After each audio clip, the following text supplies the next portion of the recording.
আগে আসো, আসলে পরে রেজিস্টার করো। এই জায়গাটাতে ভালো একদম সুন্দর ব্যাকগ্রাউন্ড আছে। আমরা ওইখান থেকে অনেক সুন্দর ব্যাকগ্রাউন্ড আছে। না প্রেস কনফারেন্স করেন ওই জায়গাটা থেকে না। হ্যাঁ একটু ফাইনাল ঠিক আছে। আয়োগ আইলে তারা আইলে আয়োগ চলো চলো সেমত যাও। সাহেব চেক করে কথা বলছি রে নিয়ে।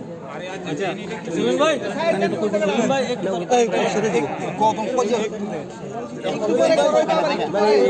ওই একসাথে দিই তোরা সবাই মানে একসাথে দিবা যা সব ভালো হইছে আমার আচ্ছা আজকে যে একটা রায় আপনাদের হ্যাঁ আইলে একসঙ্গে করবা একসঙ্গে আজকে সমগ্র শিক্ষা প্রকল্পে মাননীয় উচ্চ আদালতে যে রায় বেরিয়েছে এটা সম্পর্কিত বিস্তৃতভাবে বলেন।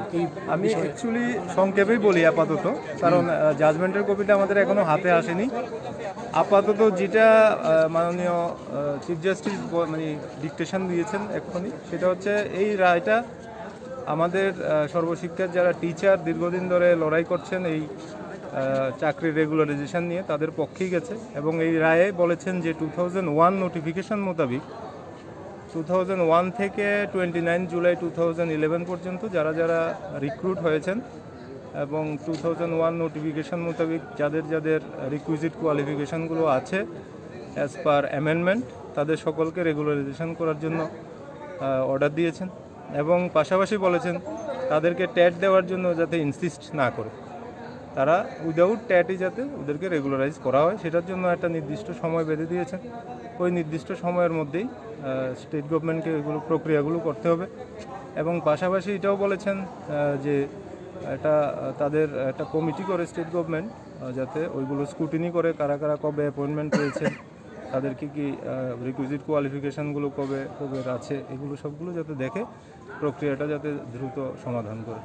2021 সালে যে রায়টা বেরিয়েছিল এবং আজকের যে রায়, দুটোর মধ্যে মানে তফাৎটা কোন জায়গায়? 2021 সালের রায়টা তো আমরা চ্যালেঞ্জ করেছি সর্বশিক্ষার টিচারদের পক্ষে হয়ে। ওই রায়টাতে বলেছিল যে এই যে রিকুইজিট কোয়ালিফিকেশানগুলো যেগুলো আপগ্রেডেশন করা হয়েছিল টিচারদের, সেগুলো নাকি ট্যাটে বসার জন্য করা হয়েছিল। কিন্তু অ্যাকচুয়ালি ডকুমেন্টসগুলো এইভাবে বলে না। ডকুমেন্টসটা বলে যে আপগ্রেডেশনটা অ্যামেন্ডমেন্ট করে time to time state government করেছিল এই কারণেই যে এখানে তো ওই ধরনের ট্যাটের মানে ট্যাটের যে কোয়ালিফিকেশানগুলো আপগ্রেড করার জন্য বা ট্যাটে বসার জন্য ওই ধরনের পরিকাঠামো ছিল না ত্রিপুরা রাজ্যে, যার ফলে ট্যাটের প্রক্রিয়াটা স্টার্টই হয়েছে 2012-এর পরে মোস্ট প্রবলি।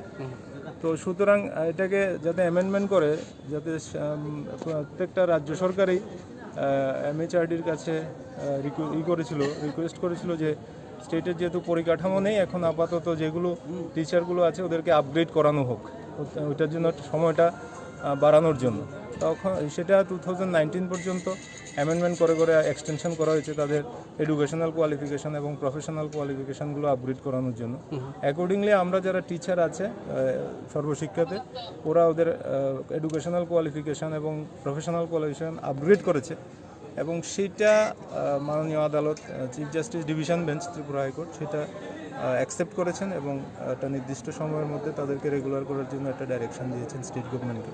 এখন স্পেসিফিক যে ডেটটা বলছেন আপনারা 29 জুলাই 2011 পর্যন্ত যারা রিক্রুট হয়েছেন আর কি। এই তারিখটা কেন বাছাই করা হয়েছে বিষয়টি? এটা তারপর থেকেই ট্যাটের প্রক্রিয়াটা চালু হয়ে গেছে। তারপর থেকে ট্যাটে বসার জন্য স্টেট গভর্নমেন্টের পরিকাঠামোগুলো